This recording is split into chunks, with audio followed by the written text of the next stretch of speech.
It's time for Dents and Dreams, a paintless dent repair podcast focusing on how you can use the fruits of this wonderful trade we call PDR to achieve your wildest dreams. I'm John Vidine, your friendly neighborhood dent reaper and host of Dents and Dreams. Now, let's get started. Let's get started indeed. Today I have none other than the all-powerful, scantily clad sometimes, but as smart as he is, good looking. Woody Koss. What's up, my brother? How you doing? What's going on, buddy? You know me, man. It's Dents and Dreams. We're having a great time. It's a little early to start drinking, so I'm gonna go into the. You didn't even tell me. I should have grabbed mine. That's all right. You can. I mean, if you gotta run, I can fill in for you. But Yeah. I just went from regular coffee to this, so figure I better get a little loosened up. You know, I gotta compete. Gotta be loosey. I mean, I might have to get a little loosey goosey too. Love it. So I don't know. I mean, probably, you know, if somebody is listening to this, they probably know who you are. But maybe you want to just give them a short synopsis of who is Woody Koss and how did he get started into the PDR industry. And Well, I guess, yeah, they probably know who I am, but maybe don't know that I actually do dents too. But no, I started in the body shop industry. I was just painting cars for just a family-owned body shop for 5 years, and then was painting at a Toyota dealership for around 2 years. And I ended up meeting a guy that was doing PDR that was coming to our body shop, and I started talking to him. I was like, man, I've always been interested in wanting to do this and wanting to learn. And he's like, well, I've been wanting to find somebody to train. And I was like, don't you threaten me. And he's like, do you want to do it or not? And I was like, all right, fine, yeah. So I started training with him, and basically I was just, pushing dents in my garage at home, just training, doing the X's and O's and all that bullshit. And, it was right after I had my first son, and it was like I would go out in the garage after he went to bed, and it was like just sit there and practice in the garage. And it was like, yeah, this is, it wasn't as fun as what I thought it was going to be, for sure. All right. Training. But then eventually made the jump to do it. And making that jump was probably one of the scariest things that I've ever had to do, because it was just so back and forth. Because I was like, I just had this kid, and it was like, I want to be able to support the family. And it's like, it's like, I know painting, like I was comfortable there. So that was like kind of my comfort zone as far as, just knowing what I could do, and I would be able, just the income was there. And it's like, to do the PDR, it was like, he really, he couldn't promise me anything. He's like, oh, there's potential to make money. I was like, well, fine. I was like, okay, like, I just don't really know. And so came time. He's told me, he's like, you're going to have to decide. He was actually going on a missions trip at the time. And so he's like, I'm giving you the weekend to decide if you want to do this or not. He's like, you're going to have to call my wife by this time and tell her your decision. And if you don't, then he's like, I'm just going to go with the other guy that's been following me around, because he had a guy that was with him during the day, basically. So it was like, I was still painting cars, and it's like, I know this other guy's just running around training with them, getting to know the dealers and the whole, how they do everything. So I was like, shit, like, he's like, if you don't do it, I don't know when another opening will open up. I was like, okay. So it was just one of them things where it was back and forth. And then, like, my ex was like, well, she's like, you might as well just do it, because if if it doesn't work out, you could just go back to painting cars. And I was like, yeah, you're right. Like, screw it. So, and I made the jump, and then I remember like one of my first days, I was on a dealer lot, and like I didn't have hardly any tools. I didn't even have a like I had a rod set, but didn't have a whale tail. I didn't like I was not set up to be doing anything really, and I was working on a white car at a Honda dealership, and it was like down here in Florida with the sun and everything, and it was like I cannot even see where like I can't see where I'm at. I can't, and I'm thinking in my head, I was like, oh fuck, like I definitely made the wrong decision. Like I can see this being an utter fail. But And so, how long ago was that? You probably didn't even have like a LED mini light. You're probably using what, a fog board or? no, I think I did end up. I had a light. I don't know. I think I ended up getting a. I think I got a full size light, maybe. Okay. Um, I can't really remember. I think I had a full size light, but yeah, I mean, it was about 9 years ago, so it's Yeah, like yeah, I did not that's have. the beginnings of the LED era, anyway. Yeah, I mean, when I was training, I was learning on like one of the shop bulbs, the halogen bulbs or whatever, Yeah, that's and what I it learned was on too. Yeah. yeah, it was not fun. And then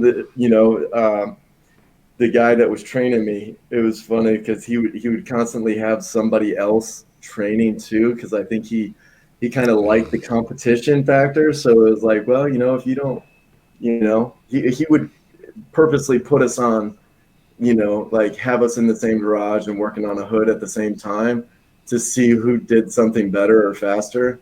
Yeah. So it was kind of like, create competition. It was like, okay, I see what you're doing here.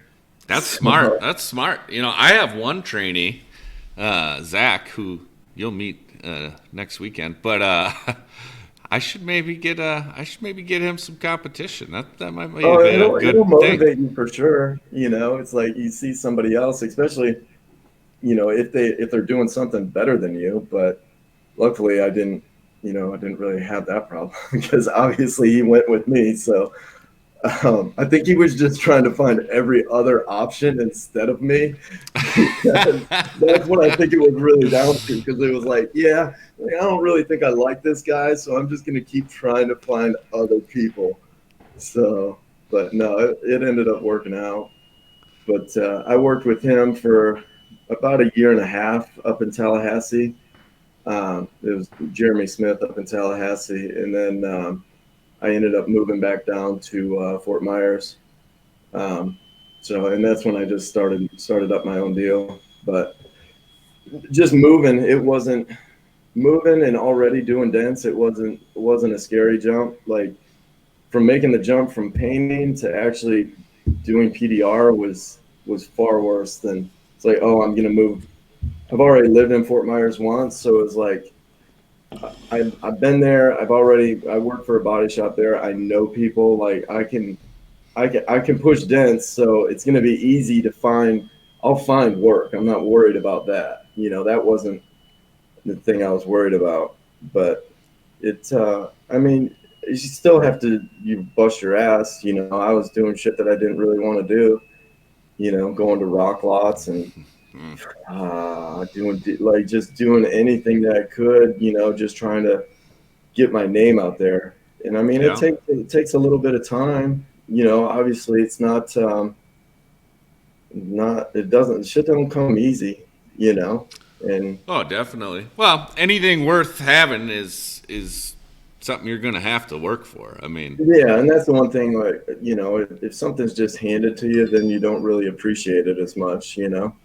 So it was kind of one of them things where it's like, well, shit, at least I had, bust my ass to get where I'm at. And, I've been down here now it's been about 7 years. I've had my own company. So it's worked out fairly well. They say like if you make it through the first year, then you're good. Right.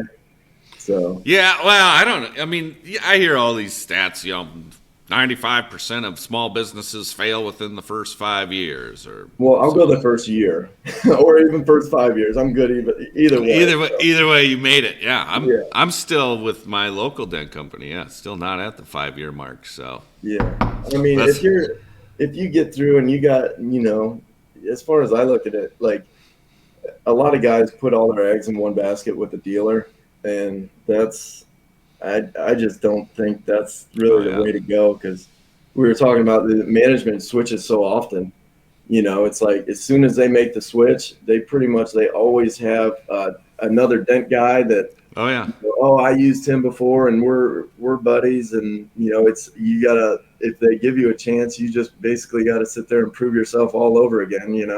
Yeah. Well, it's like NFL coaches. If a team gets a new coach, then all of a sudden, they get three newest. He takes all of his assistants, and he takes like 4 or 5 guys from the team. Bringing in guys he can trust, and it's the Bill Parcells effect. Like you get a new management, you never know what's going to happen. So I've got dealers that I've worked for, the whole time, and I'm on my 7th manager, and I've got another dealer where it's been the same guy for forever, and that's always nice. But you just never know what's gonna. Yeah.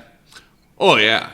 But and then I've been a beneficiary of that situation too earlier in my career. Like if a manager went to a new store and he would call me and be like, with him. Yeah, and you're like, instant new account, and you still keep the old one because everybody else right. there. So that's.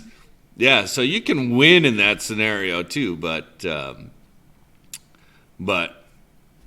it's easier to lose as well. So you never know how that stuff will work out. But yeah, it's just more or less just dealing with dealers all the time. It just seems like they're kind of a pain in the ass, Yeah.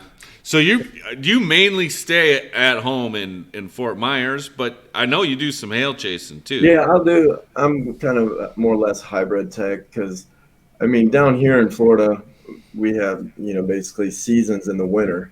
We got all the snowbirds coming down from up north, so that's technically when I get busy. It's just because old people always just running into shit, you know what I mean? So I'll just rely on them to just kind of fuck shit up, and then and then once they go back up north in the summer, things slow down. When I was doing dealers, like my biggest dealer went from they could have like 15 cars a week during season, and they dropped down to like 2 or 3 in the summer. Wow. So it's like, it's like this was your big account. Now you're not really making nothing off it, but they still want to basically feel like they own you. They want you there at like a drop of a hat. Like they call you, like, it doesn't matter what you're doing. They want you there. They just have a little bell on their desk. Yeah. And it could be like right after, you would be there in the morning, already do all your work, and then they're calling you in the afternoon. Oh, hey, we got this sold car. We forgot to tell you about it. Can you come back? I was just there. Like, why couldn't you guys say something while I was there? Yeah, I've done that. 4:30 on a Friday. I'll never forget that one. I had to go all the way through this. I live on the north end of the city, and this dealer was just on the south side of the city. I had to go all the way through the city on a Friday. And then where I'm from, everybody goes up north to the cabins, in the summertime. Oh, what you gonna do this week? Oh, we're going up north, to the lake. We're gonna go do some fishing, and it's gonna be great. Well, traffic going north in the summer in Minneapolis is just hell. It's terrible. So I had to go all the way back south through the city and then come back north. And we're talking one ding on this sold unit, and I was so mad. So for $75, I wasted like 4 hours of my life because I had to drive. I just left there, come all the way north, turn around, go back south. Oh my God. I fixed the dent in 10 minutes. Come back, it was just terrible. But Yeah, that's what never again. It's So kind of that way for us when we like going down to the beach. Oh my God. If I have to go fix a dent on Fort Myers Beach, it's like when it's season, like it's miserable. I remember the one day I fixed the dent and then it was like I was going to leave. There's only one bridge going back over, the one way. So it was like I sat in traffic for over an hour. It was like an hour and a half and like just creeping along. And then finally I was just like, screw it. I just turned around. There's another exit. You go to way down further south. I was like, I'm going to be better off just driving further south and just coming back up than just sitting there waiting in this traffic. It sucks. I mean, that's one thing that, I mean, especially doing, all retail. I mean, wholesale is nice because you just get to sit there and just kind of unload and just have your cart and your setup. Hang it up. Yeah. Have everything and just sit there and like, oh, I'm going to be here all day or whatever. That's not bad. But then when, I'm doing stuff where I'm going to a customer's house and I might go an hour in one direction. And it's like, if I don't schedule my days properly and I didn't ask the customer where they're at, I'm like, I'm going an hour south. And then next thing I'm doing, I'm going another hour north. And I'm like, oh my God, this is like, I can be driving like 4 hours in one day easily, just because of how far stuff spread out down here. Yeah. I had automated scheduling set up where people could just click a link and schedule their own repair. Yeah. But I had to turn it off because of I that would reason. turn that thing off because you don't know how long that shit's going to take. And then wherever they're, however far away they are. Yeah. Like, they're like, oh, here's a spot open at 12 o'clock, and they think like you're going to be there right at 12 o'clock or whatever. Yeah. You know what I mean? So, I mean, they're kind of counting on you, and it's like, no, I'll try to give a window. And yeah, I normally give a 1 hour window, and then that's normally what I'll try to do too. And be there between noon and 1. And, I don't know how like Comcast gets away with it. Be like, we're going to be there between 8 and 5. Yeah, at some point and then in the month of April, then they're like rolling up. They're like, yeah. Yeah, they'll call you. Yeah, sorry, we're supposed to be there last month, but we'll be there. We're gonna be there. We'll be there in August. Yeah. Oh, cool, awesome. Yeah, funny stuff. Then you'll get the one customers that like you tell them, you give them a window, like say noon and 1, and it's like 12:02, and they're like calling you. Yeah, you were supposed to be here at noon. I'm just trying to see where you're at. Mm-hmm. Well, I said between noon and 1. But yeah, I'm on my way right now. I'll be there shortly. Yeah. So, but that's the one good thing about retail work is you don't really, technically, you don't really have a boss, but as far as like, you're not dealing with the same people every day. So it's like if one gets pissed off, whatever. Yeah. You know what I mean? Like, it's like, well, obviously you want to make all your customers you want happy, to make them happy. Some people are difficult. Yeah. Like, some people aren't happy unless they're pissed. Yeah. Like, you get them customers that like, they think, oh, you can't do that for $50 or it's something like that. And it's like, you can't get mad at it. It's just, they're just not your customer. You just want to filter out who you want to do work for. They've been improperly educated by somebody somewhere along the line, so you just have to properly educate them. Yeah. Do you do the pricing cards or do you do mobile tech? How do you do your pricing? I just pretty much just eyeball it.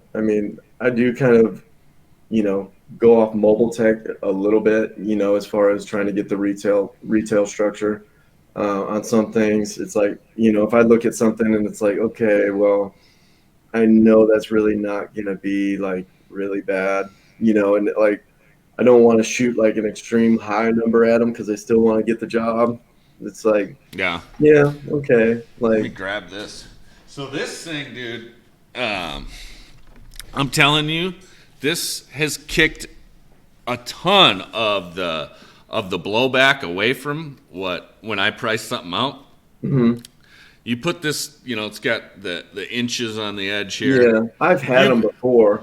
You put that on the dent, you do your factors. Yeah. It gives you something to where you can really just put in front of their face, and just show them. Dude, I don't even show them. I just do it and look at it and do that. And they never even hold this thing or see it. Yeah. But they see that I have a system. Something. And there's a method to the madness instead of going, $400. Yeah. But when you measure, for people just listening to the podcast, I'm just holding up my pricing guide card that, where does this come from? Nathan Pizzo, Design with Energy. But yeah, I actually just ordered some new ones with my updated So logo. now how do you do that? Because I do a lot of, as far as like texting pictures, because I don't want to be driving out to their house.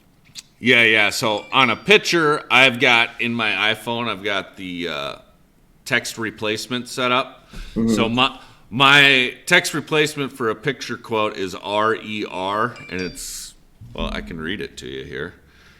I'll just send it to you, then you'll have it. But it says, "Thank you for considering Great Dent, your dent repair needs. Thank you for the photos. PDR cost is based on size, depth, location, and access. Please feel free to contact me if you'd like to schedule or have any further questions. I'll be happy to answer. In general, our repair process is usually performed within 1 to 2 hours. Pricing includes our mobile service, tax, lifetime warranty, and satisfaction guarantee. For the damage visible in the photos, the repair estimate range would be," and then I'll fill in the range at the end. So if it's just a door ding, I'll say 150 to 250. If it's a bigger smash, I might say 500 to 750. Yeah. And you really got to leave it open ended on the bigger stuff, because man, like, they're good at hide stuff in the photos too, man. You as soon as you show up, it's like, oh shit, like. Yeah. And shout out to my buddy Jason Huddleston at Dentline. He helped me. We went over this. We were talking about it, and he told me for the damage visible in these photos. That's a key line right there, because you'll get one and it'll look like a little dent, and then you get there and there's a huge there's crowns all. It's like, oh, but it's only just this area. And like, no, this whole metal is shifted all over here. Yeah.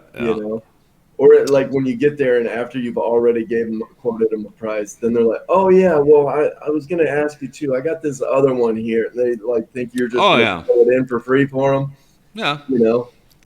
So I had that the other day. It was somebody, a guy door dinged a car and left a note, said he would pay for it. And so I was like, okay. And he's like, oh yeah, while you're here, I had this other one. It was like a small little dime size, but I was like, well, you got like a 12-inch crease on that door too. Are you like concerned with that at all? Like, yeah. So it's funny what some people will or won't see. Yeah, and that's my favorite question after I quote them. I'll say, okay, so this dent will be, whatever, $200.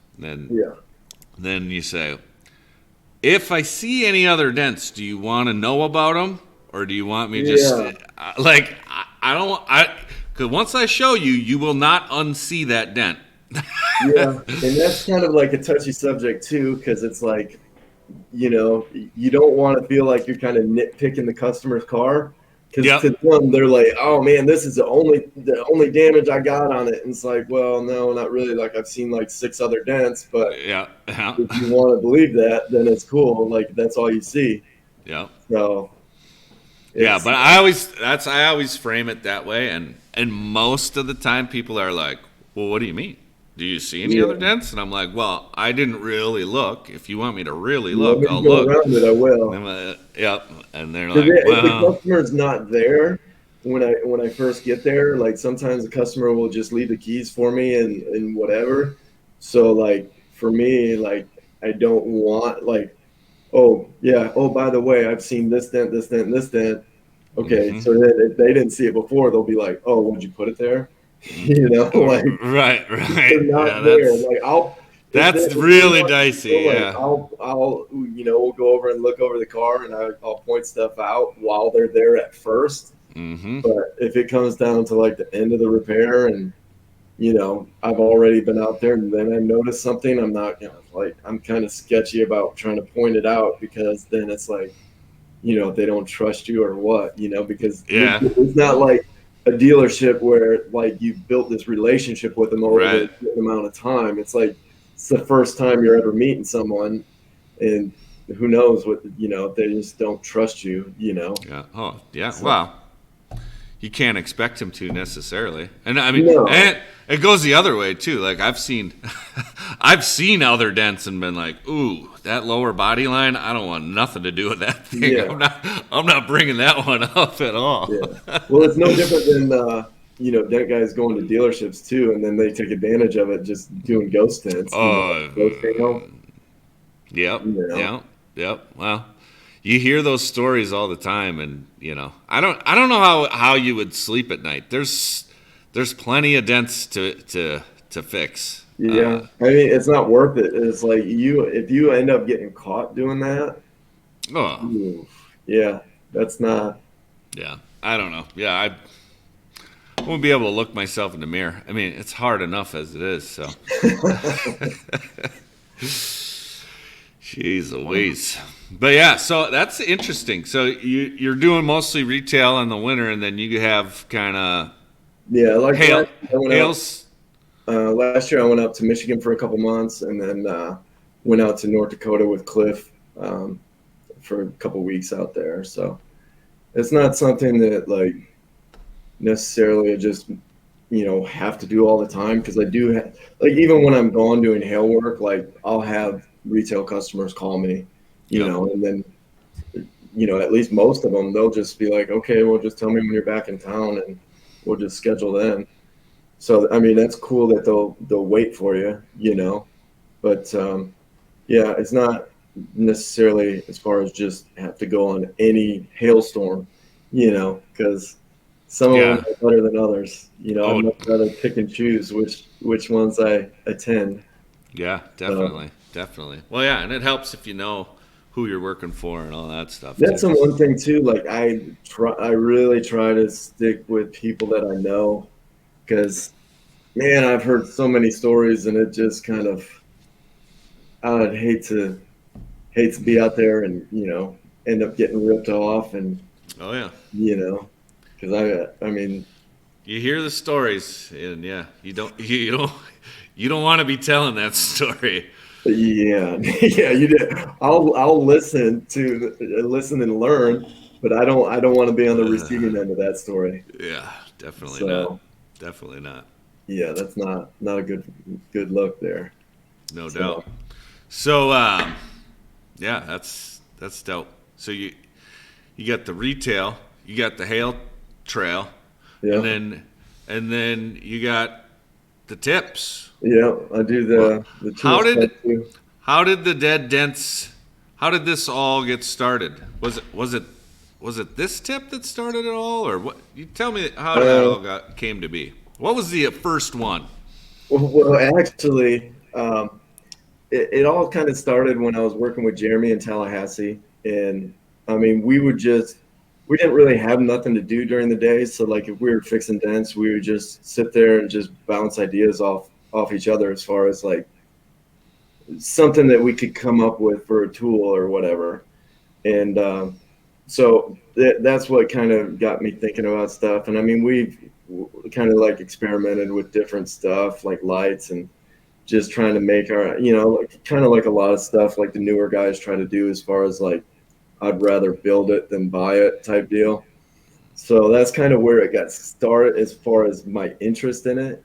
And when I moved back down to Fort Myers, I just kind of got a little bit tired with the day to day, just doing the just dents like all the time. So it's just kind of something that it was something different that interests me. So it actually started with a tool cart, and it was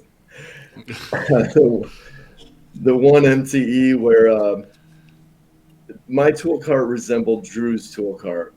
Um, but I built it out of different materials, and I did different additions to it. So it was different. And so then that year at MTE, that's the year that basically he copied Shane Jackson's hammer. Oh yeah, And yeah, yeah. so Shane got mad at that, and Shane was actually the one that was like, he knew that because I didn't tell anybody that I made the tool cart. So it was just kind of something. Well, I told a few people. I didn't like broadcast it online and say, oh, hey, I made this and did it for this price or what. I just kind of kept it to myself. And Shane said something to me. He was like, oh, hey, he's like, you got that tool cart? He's like, I want one of them.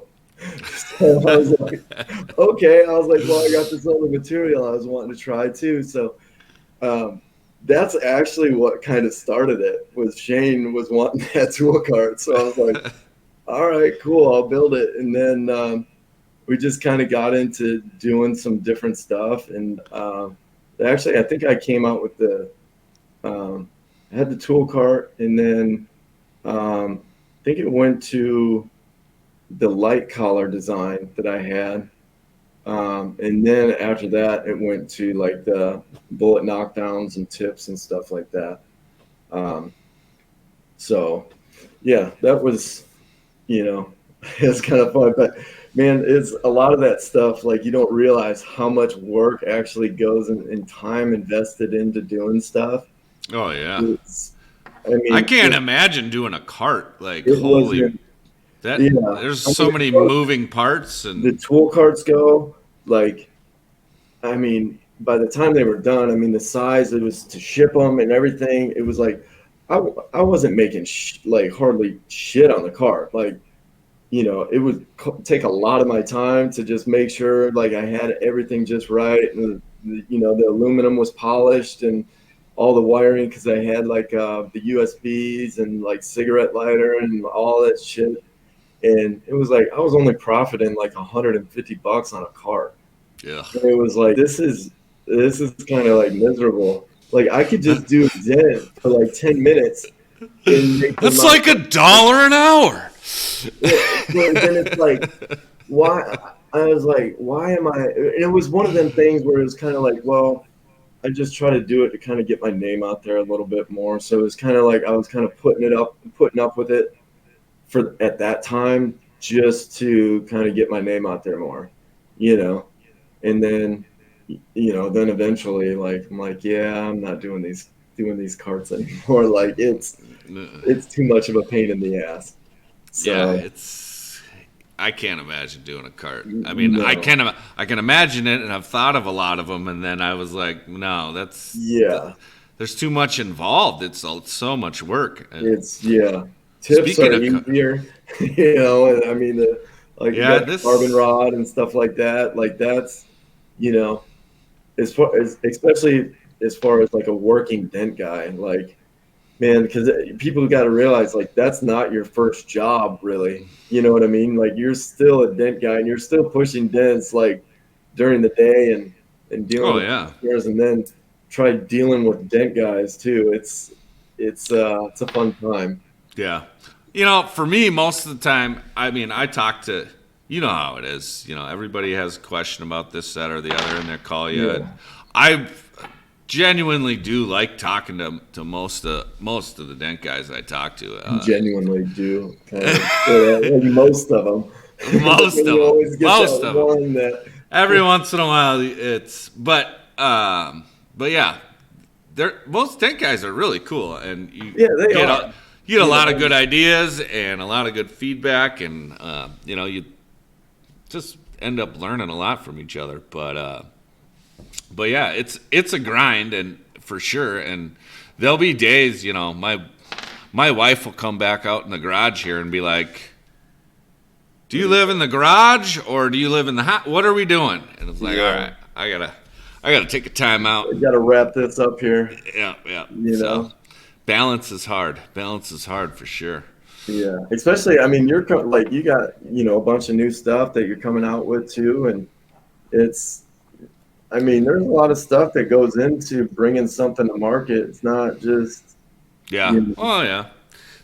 There is certain aspects to it that are more difficult than others. But my problem is, I cracked the door open, and now I can't like I can't shut it off, and it's just like I have to pick and choose what I'm going to focus on because you can only do so much. Yeah, you're only going to want to focus on one, or basically try to get one thing at a time to really, just get that done. Because if not, you're just going to be working on a bunch of different things, and then things are just never going to ending the way you want it. Yeah, definitely. Yeah, and that's the challenge for me right now is figuring out what's the priority, what's going to get everything else moving in the right direction. So yeah, it's pretty much like as far as like demand, what would be the biggest thing as far as, kind of what you think would sell the best, and just try, if there's a niche in the industry that you think that's kind of, lacking. And that's kind of like when I came out with that hail rod.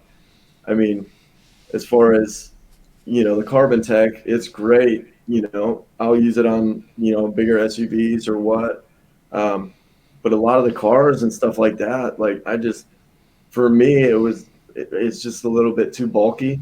So It's one of them things where it's like, I just want something a little bit, a little bit smaller, but then like the pimp stick was just like, just wear on my shoulder. There's just a little bit too much flex in it. So then it's like, well, I'll just come out with my own.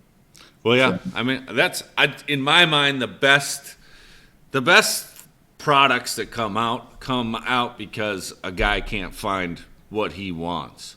Yeah. So, that's how the Reaper was born. I tried a ton of different door tools. It finally figured that out, and then everything's kind of snowballed. The Reaper's good, man. Like I've been using it a lot here lately too, because it's, especially on some of the deeper dents. I mean, I don't know what the diameter is on it. Is it 5/8 or? Well, the biggest one is 7/16. Yeah. 7/16, yeah. So I mean, it's got some strength compared to some of the other door tools. To actually, get the pit of a deep dent. You can really move that joker up pretty quick. But well, shucks, you gonna make me cry? Make me cry. Right. Yeah, well, that was my big thing. Was the flex was killing me, and at that time when I developed it, I didn't even own my own company, and I was working. I was making 40% of what I built, so I had to hustle. You're like, I had to hustle. I need one tool that I can just roll with. I could grab my Reaper and my orange whale tail from Dent Craft and my light, and I would just fly. I mean, like, and I was doing wholesale work. Let's not get it twisted. They weren't all glassed, but hey, they're paying for a wholesale. That's what they get. You know what I mean? So it's not like you're giving them something that they're not expecting. Yeah, so. But it's not like a retail scenario where you're setting up your light and backing everything. Oh yeah, throw it back 10 feet, and just trying to look at every single angle. Take your light off, look at the natural reflection and all that. And it's like half the time they don't even see. They don't even see what you're looking at, anyways. Oh yeah, definitely. So, I could be halfway done with the dent and have the customer come out and be like, "Wow, excellent job!" And I'm like, "What you're working on." I have 2 hours left here. That's funny. When that happens, it's funny because they'll be like, "Well, yeah, you're done," and I'll be like, "No, I got at least another hour's worth of cleanup here." And they'll be like, "Well," and I'm like, "Well, listen, I'm glad that you think it's fixed, but you're going to tell people that I fixed your car, and somebody else is going to see this, and I don't want you telling them that I fixed it if I left it like this. So I'm going to fix it all the way, and then when I approve, then it's done." But that's what I've had to come up behind other companies, and it was like, the customer gets looking at it. They're like, "Oh yeah, well, he made it better, but it's just not gone." Mm-hmm. It's like when I come up, I'm like, "Oh my god! Like, don't tell me like you actually paid for this." And they're like, well, yeah. I was like, "Why would you pay for this? It looks terrible." It's brutal stuff. Brutal stuff. Yeah. People learn a hard lesson. Like you said, I mean, not many people know about PDR, and you just got to educate them, you know? Yeah. So, So that's one question I ask every week. So as long as we're on that topic, like, what can we do as an industry, Woody, to make PDR a household name? Like, that's what I want everybody, because most people they have no idea what it is. So yeah. I'm trying to figure out, how do we make PDR famous? I mean, sex sells, right? The 2022 Woody Koss PDR awareness calendar. Everybody look for that. Yeah. No, I mean, it's just more or less just talking about it. I mean, that's the only thing, you know. I mean, the more eventually it's going to get out there, you know. But yeah, I mean, as far as marketing and stuff like that, I mean, you know, just the social media platforms are really good. As you know, just trying to come up with your ads. I mean, it's got to be eye catching and stuff like that. But I mean, if enough of people do it and really kind of get it out there that, you know, dents could be fixed, you know, as far as like shopping cart dents, door dings and stuff like that. I Yeah. mean, you get a catchy video and, you know, you kind of throw it out there for your ad. I mean, your whole area is going to know about it. I mean, before long. I mean, because social Yeah. media, it's social media between like Facebook and Instagram. It's going to be a lot better than like Google AdWords anymore. You know, as far as like Google AdWords, I look at that as kind of just a waste. Honestly, I don't even do them anymore. It used to be really good, but it just anymore I don't get the results like I was. And as far as, you know, I show up like pretty high organically. If I'm not the first one, I'm the second. So it's like, why am I, you know, compete when I'm already there, you know? And if somebody doesn't answer their phone the first time, they're just going to go down the list. So if you don't answer your phone, you're shit out of luck. Yeah. So, Yeah. And unless they know about you and you got a reputation, then they're like, they want to wait for you. But if they don't really know, they just think it's like, okay, well, I'll just call the next guy, you know? Yeah. Oh yeah. Most definitely. Yeah. And I've had that scenario too. It kind of stings a little, and they're like, "Well, you're the fourth guy I called," and I'm like, "Well, what the?" Yeah, I know.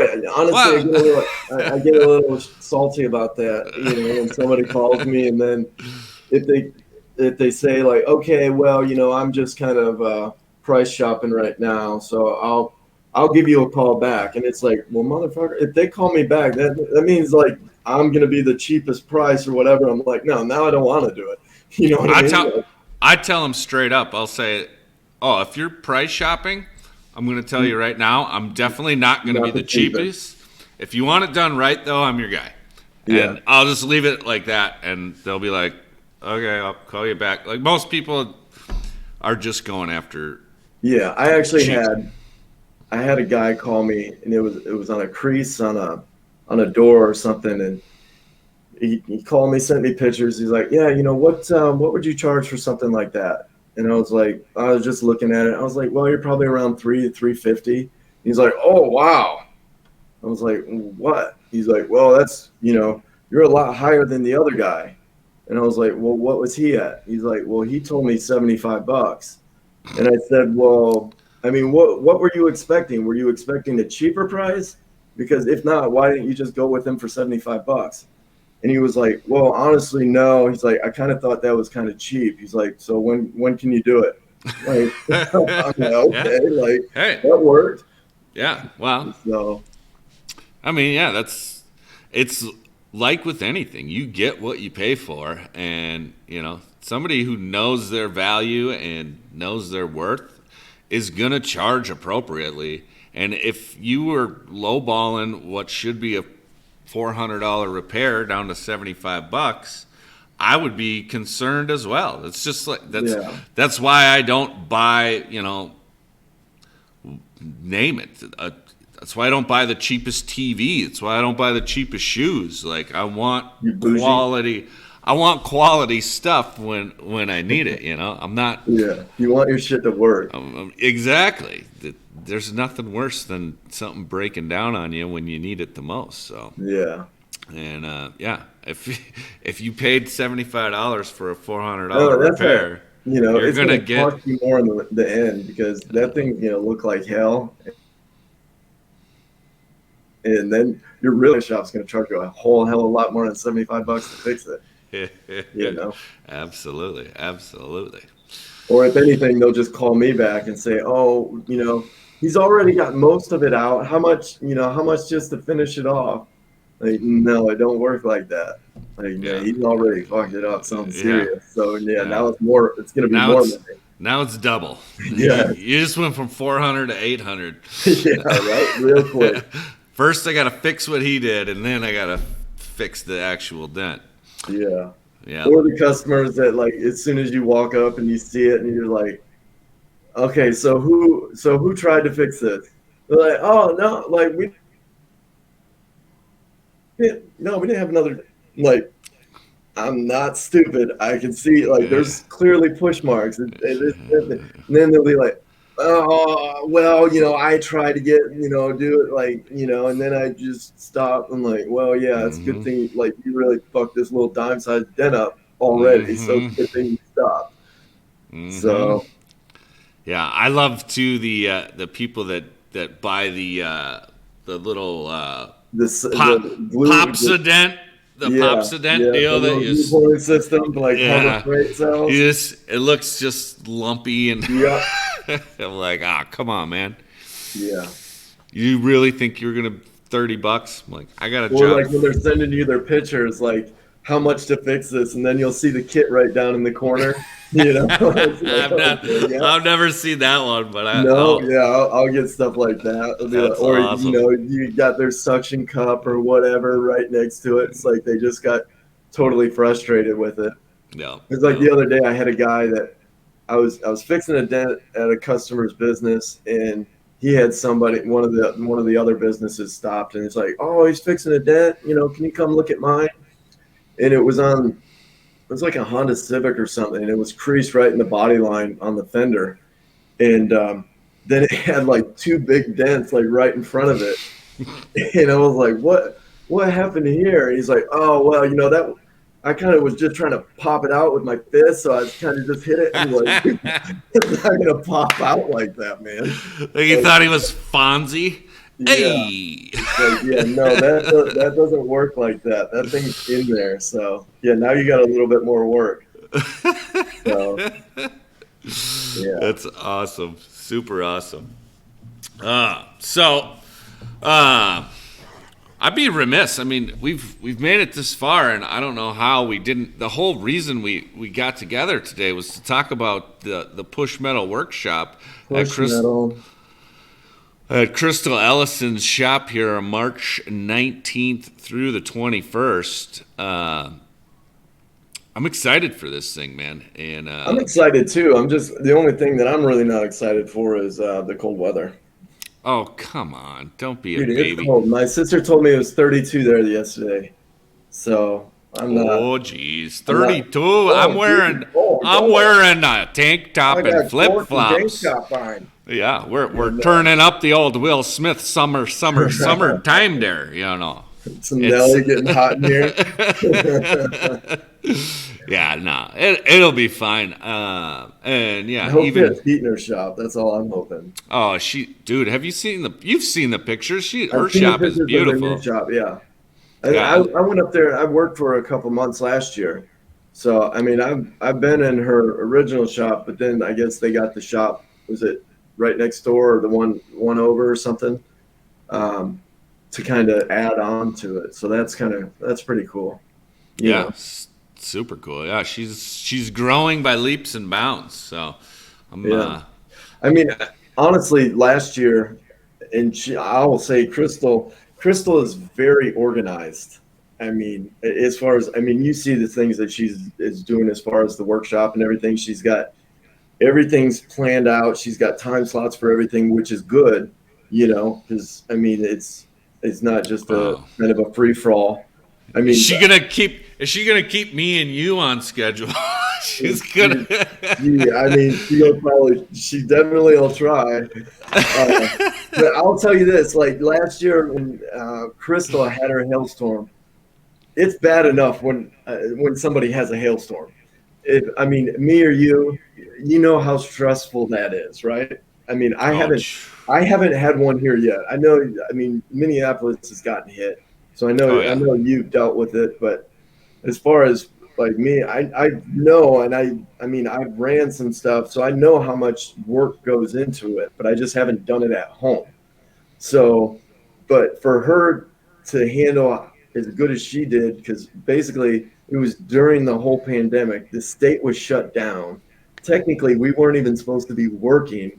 And then on top of that, I mean, we were probably about a month in or so, and then two dams in the town gave out, and then their whole city flooded. And it was like, I mean, we still didn't really miss a beat. Like we just kept rolling, and I mean, we just dealt with it and just kind of just moved along, you know. But as far as that, Jeez. I mean, we couldn't really like advertise as far as the way we wanted to, you know, because basically you can be trying to blow up people with like Facebook ads and stuff like that. But um, I mean, at that time, like it, you know, they got a bunch of snitches up there. Like if they found out you were Oh yeah. working, then they're like trying to call the city on you, trying to get you shut down. And like she said that there was a detail shop that was, you know, in one of her BNI groups or something that he got called on because they saw him out there detailing stuff, and he ended up getting fined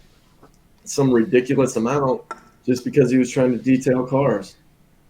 It's like, Well, he could have called that a COVID decontamination service, and right? It's then he, essential, yeah. right? Well, here, auto repair was considered an essential service, and the way I look at it, I repair autos.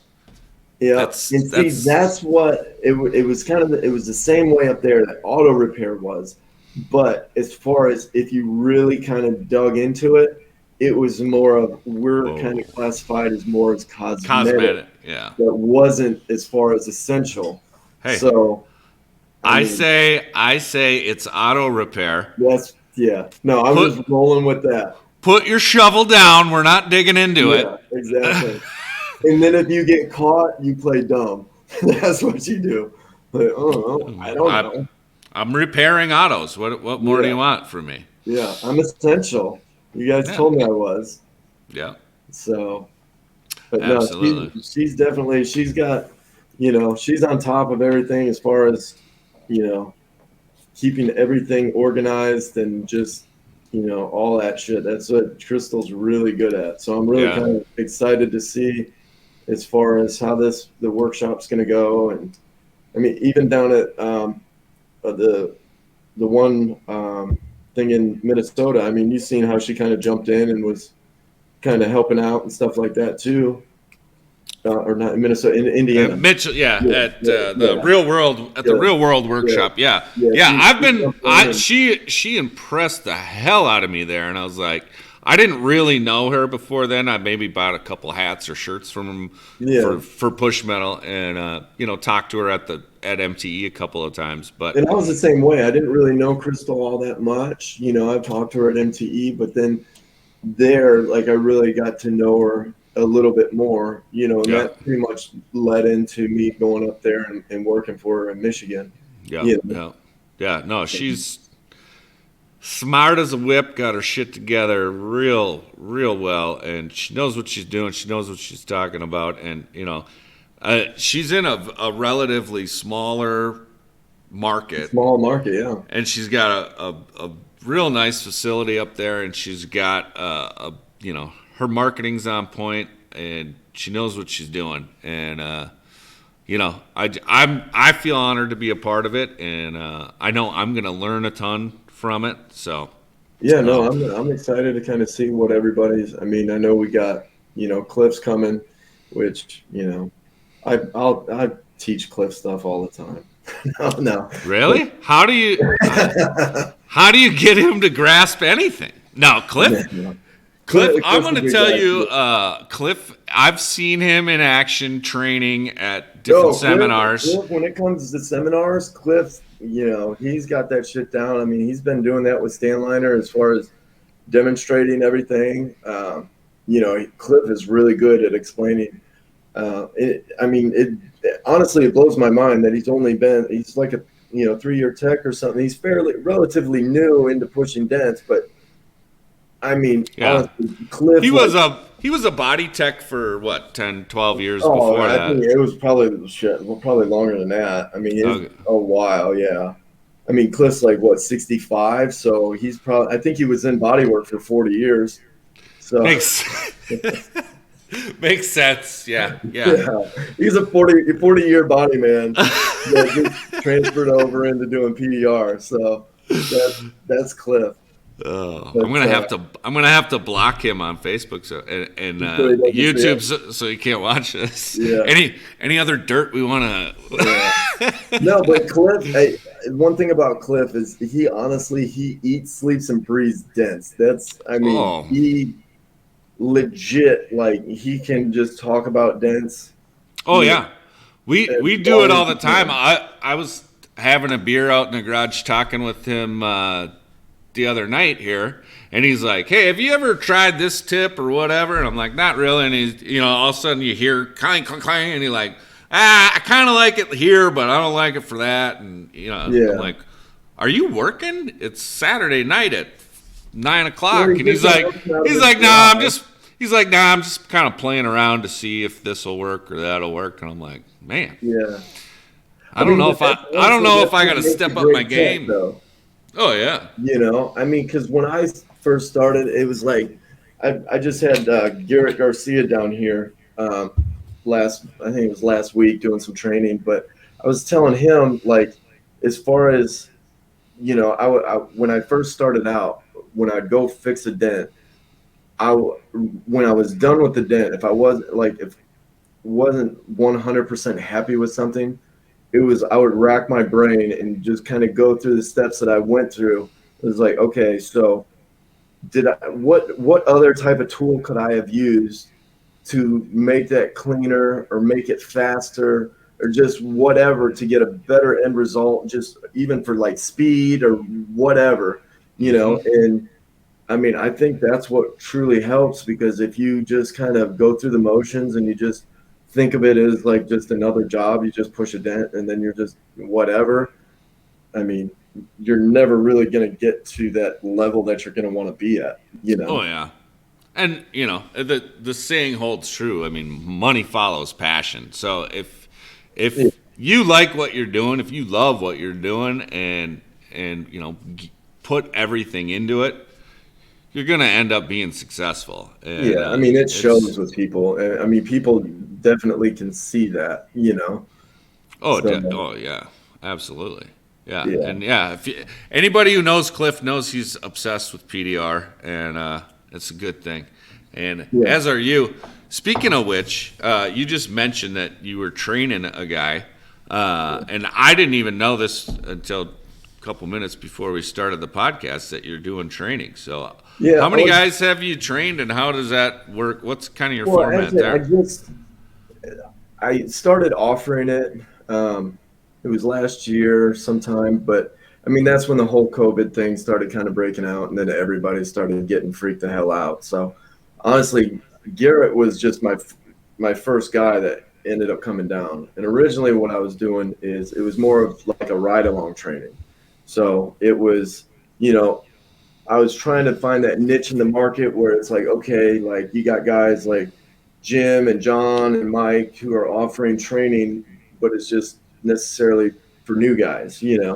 So I know, like, when I was kind of at that point, like 2, 3 years, like you want to try to figure something out to try to get to the next level, and you just don't really kind of know what you really need to do, as far as whether it's your website or, yeah, as Google or whatever, your ads. And then as far as just getting into actually going around, the training's different. It's more like hands-on compared to just sitting on a practice hood or what. Right. when you're first training, because when you're first learning, you're gonna have to go. Everybody's got to go through the steps of, okay, I got to find out where my tip's at. I gotta, Yeah.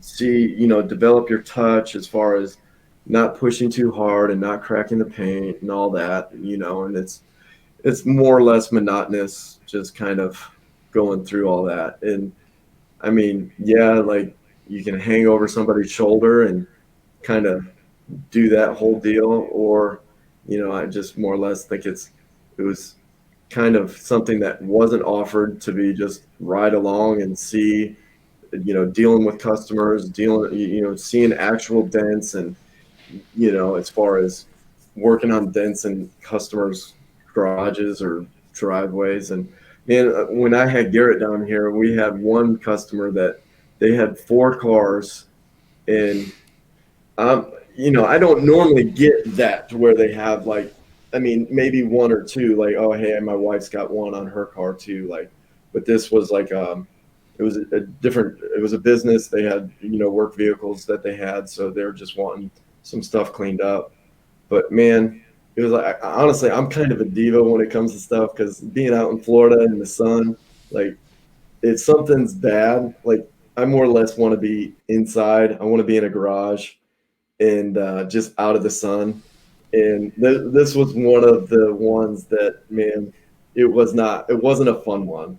Like, their driveway was just all big rock gravel, so it was like, man, I can't even roll my light around. I had 2 umbrellas up. We're trying to work on stuff, and it was like, this is a prime example, Garrett, of, it doesn't always go your way. Yeah. Sometimes you got to deal with the shit and just get it done and move on. And Yeah. you know, Oh yeah. it is definitely something good for him to learn there. Just try to push through, and like I said Oh earlier, yeah. as far as dealing with rock lots and buy here, pay here's, and stuff like that. I mean, if you want somebody to give you a shot, I mean, those are the places that are going to do it. Oh, It's absolutely. not. Yeah. I mean, almost every successful dent guy that I know now can tell me 100 rock lot stories. Yeah, So you gotta go through the shit and it's to not fun. no, I mean, it's no. a grind. Like, you have to Especially embrace in the the beginning, stuff. you hardly know what you're doing. You're not selecting the right tools from the jump, so all your repairs are going to take longer. They're not going to turn out as nicely, but it's a Yeah. progression, and you have to fight your way through that But at stuff. least there, as far as the rock lots or buy here, pay here's, they're not they're not expecting perfection either. Exactly. And Yeah. they're not paying for perfection.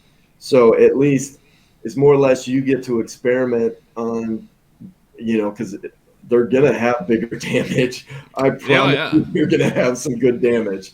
So Yeah. Well, and you that's have where that I mean, level. I think that learning curve. I mean, if you're gonna just sit on dime-sized dents all day, every day, you're never gonna progress. No, You like, start doing big smash work, you're really learning how that metal's flowing, and then when you do get a dime-sized dent, you're like, oh, done. yeah, And I mean, I'll never forget the first time that happened to me. I fixed a dent, and I was like, oh my god, I fixed that as fast as my right, boss would have fixed yeah, that. I was like, holy shit, I might be good at this. And yeah. then I got my ass kicked on the next dent. But But those you those you those had a success failures story. get further but fewer and further between, and Yeah. before you know it, it's No, I crazy. remember, like, when I was training, I had, I would sit there and struggle trying to hit the little lows, trying to clean something up, and I would be sitting there trying to hit that one little low for about like 45 minutes. It's like I Hmm. see it, like, your hand-eye coordination, trying to like get that to work properly. I was like, yeah, I just can't like try to get it. And then he's like, oh, that one right there? Okay, yeah. And you just stick the tool in, goes right to it and pushes it. I'm like, man, you can eat a dick. Like, Hmm. I'm not happy right now. But Yeah. and then the other thing, you're always gonna have, everybody would tell me, they're like, you're gonna have that one car that will just test you to where you're gonna want to break. And then after you get through that, then you're good. And I remember that we had a hailstorm in Tallahassee, and I was only, man, I wasn't even a year tech yet. I was probably like a 7 or 8 month tech, and I was working on this Subaru, and it was at night, and another Dent guy refused to do it. He knows who he is, so I'm not going to call him out. So I was trying. It was like, oh man, he's my friend. Like I want to, like I don't want to, like I don't want him to leave. I want him to hang out. I was like, no man, like I'll work on that because there was other panels I did too. He knows this story because he'll try to make fun of me for it. And so yeah, it was Subaru metal, and man, I was not used to doing that, and especially just with all the dents we had in Tallahassee, it was like they were small dents, but they were sharp. So they had a real sharp pit on them, and it was like I was working on that thing a few nights, probably till like 3 in the morning after going through the dealer lots. I would do the dealer lots all day, and then I would go in the afternoon and try to work on this thing. And it was like the last night, it was like 3 in the morning, and I was like, I told myself, I was like, if he's not happy with this, like, he can go to hell. Like, if he says one word about this, I'm done. I'm not doing it. I'm going back to painting. I don't give a shit. And so then he ended up calling me. It was around noon. And so I just picked up. I was like, yeah. And he was like, says something about the car. I'm like, what about it? And he's like, it turned out good. I was like, all right. Because I was like, I was just letting you know, because if you said one word, I was kidding. So, yeah. But yeah, after that, like, that's it. I think it's just the mindset that you have to put yourself through of not quitting. And that's really what will make you successful in this industry, Absolutely, yeah. I mean, mindset's huge, Because there's things that will kick your ass, and you just got to be a good problem solver, as far as trying to figure out whether it's the tool you're using or, how you need to relieve the pressure or what. I mean, honestly, a lot of the bigger smash stuff, like, I mean, it's just smaller dents, but just on a bigger capacity. It's same rules apply. You want to relieve pressure, but then most of the time the metal moves a lot easier anyways.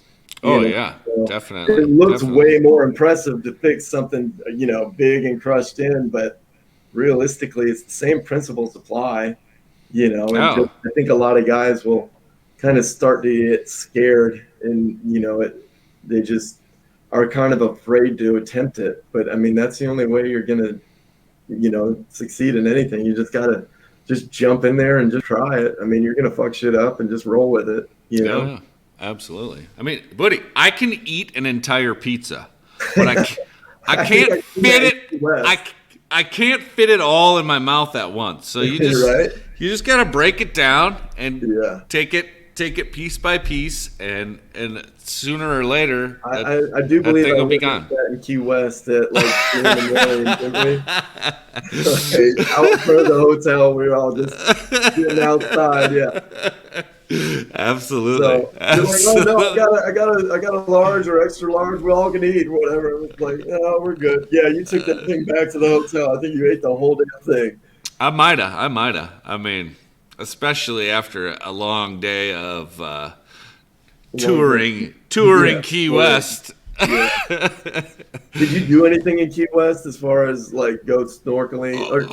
We went snorkeling. We went snorkeling, and let me tell you, if they tell you that it's going to be a little choppy, don't go. Save it.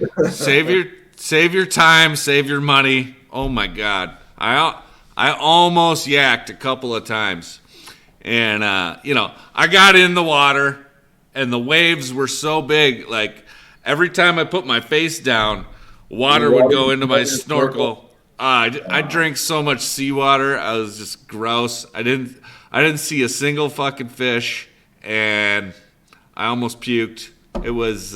Didn't Cliff puked and didn't even get in the water, didn't he? He did not get in the water. I don't think he puked. Like, I'm gonna go with he puked.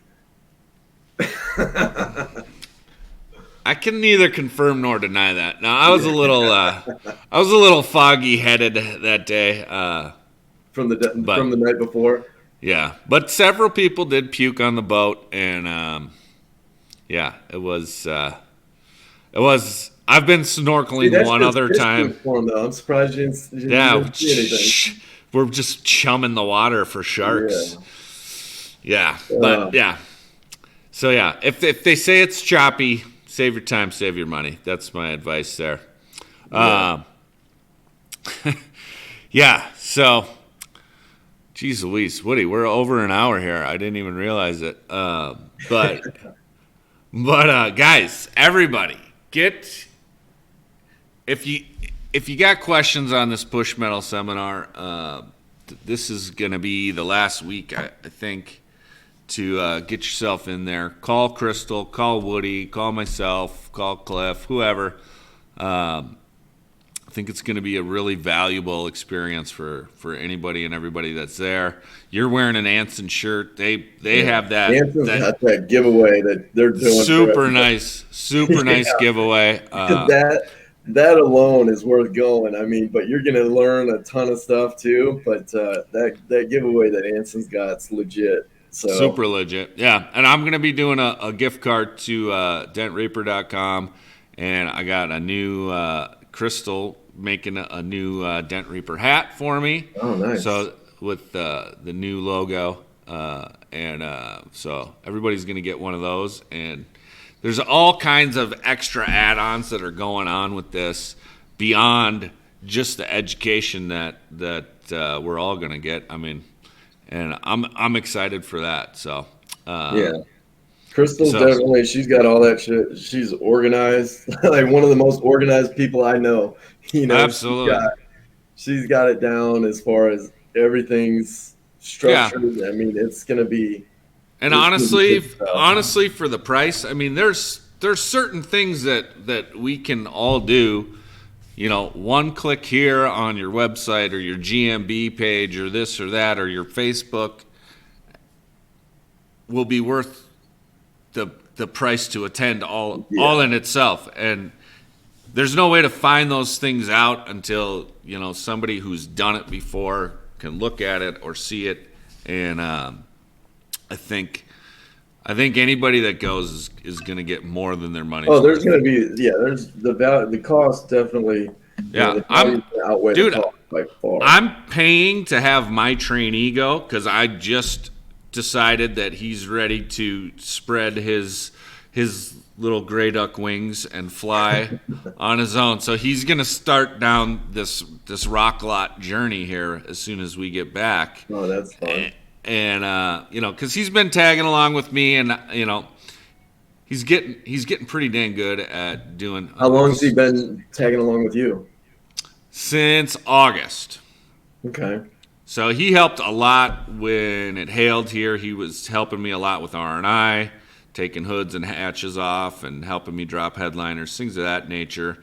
And I would have him push in.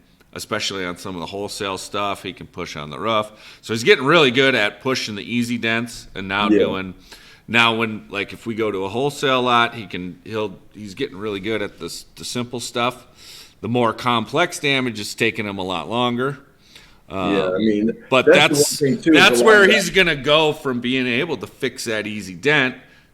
If he starts tackling these complex things, and it needs to be a scenario where he can't just look 2 rows over and go, "Hey, come here and look at this." Yeah. Because if I bail him out every single time, he's just never gonna fully grasp it. A little bit. Yep. Yep.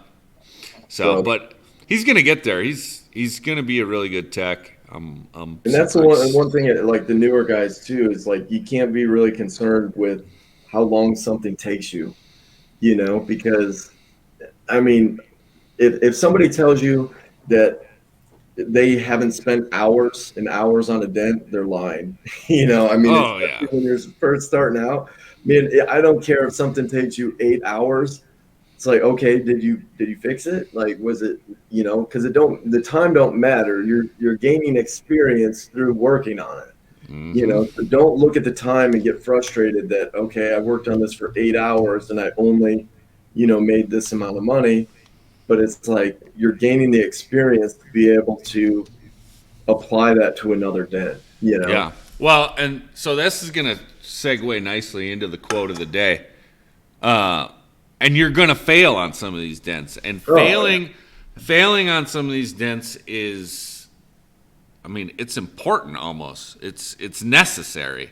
And so the quote of the day I pulled up here is that fear kills more dreams than failure ever will. So if you don't go into your first rock lot, if you don't put up your Google ads and you don't go to your first retail appointment because you're afraid you're going to fail, you're never going to get to that next level. So you got to take these steps one at a time, and you know, whatever, it is scary. You're going to be lot of these. No, you go into it's like, okay, fine, like, you know, just throw it. I told and expect it. I mean, it's like, okay, no, we have a guy. All right, fine. Like, if you get something that he can't fix, give me a call. Yep. You know, I told Zach that straight up. I said, dude, you're going to eat a lot of shit for the next month or so, because you're going to go into these places, and some of these small rock lots, they're cool and they're the perfect spot, but some of them are dicks, and they're going to tell you where to put it. Like they don't have time for your shenanigans, and they probably have had 7 vendors in there, you know, today. Yeah. You need a wheel guy, you need a windshield guy, you need an interior guy. Like, you're going to run into somebody who's had a bad day, and they're going to tell you to F off. But you're also going to run into somebody who just lost a sale because of a dent, and they're going to say, "Can you fix this?" And you need to be in the right spot at the right time. And if you don't put yourself in that potential spot a whole bunch of times, you're never going to be there at the right time. So I'll tell you a funny story. So I live in Florida, so there was a hailstorm outside of Orlando, and it was technically the hail was in Point Siena, but it was like right next to Kissimmee or whatever. So Kissimmee was the closest body shops, and there was only a couple body shops. And Bryce Rockhill was doing the caliper for Mark Turkish, and then I ended up going to the other body shop. It was just right down the road, and so I walk in, and I was like, "Oh shit, there's another dent guy in here, right?"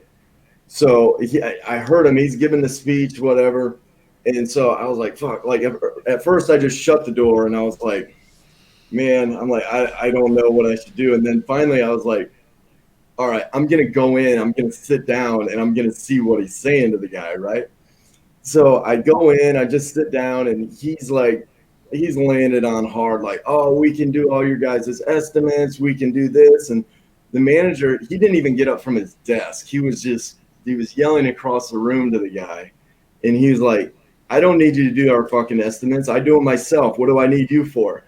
And so at the end of it, he told him to get the fuck out. "I don't need you." And so and then I was like, he leaves, and then so I stand up, and he was like, "Yeah, what do you want?" And so I was like, so I take it you talked to a couple dent guys today, you know, just laugh. And he's like, "Y'all are like fucking vultures over a fresh kill." And I was like, "Yeah, okay, and you know, I understand, you know, whatever." And then, like, since I worked in the body shop, you know, just said, you know, we were just bullshitting. You know, I wasn't even really trying to sell myself. And as far as him, I was just said something about cycle times. And I think it was that, because then I spoke his language with cycle times. Then he was like, "Wait a minute." And he's like, "Oh, yeah, like, you want a spot or whatever?" And it was like, well, you know, I was looking, he said he already had some guy coming in from Texas, was what he told me. And then I was like, "Well, yeah, you already got a guy coming in." I said, "Honestly, the shop's really not that big. You probably don't even have space for another dent guy." And I think that kind of like struck a chord with him too, because he was like, "Wait a minute. Like, no, we can do that. Like, you want a spot?" He's like, "I'll give you a spot." I was like, okay. So Yeah. working out where we got some cars from him and stuff. But yeah, I mean, he is a real cool guy, and I mean, he's called me several times after that. I mean, just if they get like just the random hail car, and he would even call me for something that was a decent sized smash to where it was worth me to drive up there to go fix it. So it worked out pretty good. So he's a really good guy. But Yeah, it's well, funny just you gotta love that. I mean, just general respect and understanding of meeting that guy where he is, and Yeah. I mean, who knows how many cars, how many deals you got out of that? But Yeah, but it's like just don't be afraid to be told no. I mean, he oh was yeah, the other guy before me to get the fuck out, and so my personality is like, okay, well now, like for the most part, I just joke about everything. So yeah. I just try to find humor in it. Yeah, well, So, this was my first business card, and it's round for a reason. We'll talk about it at the seminar. I don't want to give away too many golden nuggets here, but yeah. I mean, there's ways to approach it, kind of like how you did, where you're just like, hey, yeah, I'm just not. like don't try, like, especially when somebody's like on the defensive like that. Definitely don't try to pressure them into anything. Oh yeah, I mean nobody wants to be Nobody likes sold. a high pressure sale. Yeah, You go yeah. to the car lots and there's you got like 10 salesmen swarming on you. It's like the Oh first yeah, thing. It's like, just get the hell away from me. I don't want to talk to and anybody. and these guys have probably read or listened to, or All kinds they of know sales they know every sales technique out there. So Yeah. if you're gonna go in and be like, so you like fishing? Right? Like they're like, come on, man, don't Yeah. give me that shit. But you gotta be able to go in and have fun with it, and you gotta just be you, because you're gonna be you forever. So if you go in there trying to be somebody else, it's not gonna You're work gonna long see through your term. bullshit. Yeah. Yeah. Oh yeah. Everybody's bullshit detector is pinned to the max right now. I mean, we're flooded with this shit online, everywhere, and especially people in the car industry, they're all master salesmen, or they've been approached by master salesmen their entire lives. So there's no bullshit you're gonna get by them. So there's no sense in trying. There's no sense in trying to bullshit a bullshitter. So. I don't know. I think we should leave it at that. We're pushing on an hour and a half here. Yeah. You're too easy to talk to, Woody. Is there anything I forgot to mention? Anything that you think we need to any wisdom we need to impart? Any social? How do people find you? Well, I'm just on Facebook, Instagram, whatever. But yeah, I mean, as far as that, I mean, I just think the push metal thing, definitely if you're on the fence about it, and it's just trying to figure out if it's actually worth going, I definitely think it's going to bring a ton of value to a lot of guys. So I would definitely say that that's worth going to. And then, you just kind of go from there. You can just take what you learn there and apply it to your business, and it's definitely going to benefit you. So Absolutely. See how it goes. I think it will too, and I'm putting my money where my mouth is. I'm paying for my trainee to go. So, I mean, that shows that you believe in it right there. You're paying for your guy to go. Absolutely. So, yeah. And if anybody's got questions, call me, call Woody, call Cliff, call Crystal. We're all pretty easy to find. But yeah, I would start with Crystal. She's the leader of the pack there, and definitely the smartest of the bunch. So no offense, Woody, but that'll be that. But yeah, until then, guys, everybody live your dreams. We'll see you next week. Just wanted to thank you for listening to another episode of Dents and Dreams. And if you have any questions, comments, concerns, compliments, or complaints, I can be reached at Dent Reaper across social media. And be sure to subscribe to the Dents and Dreams Facebook group and or YouTube channel, because that's where it'll happen if and when we go live. Thanks again.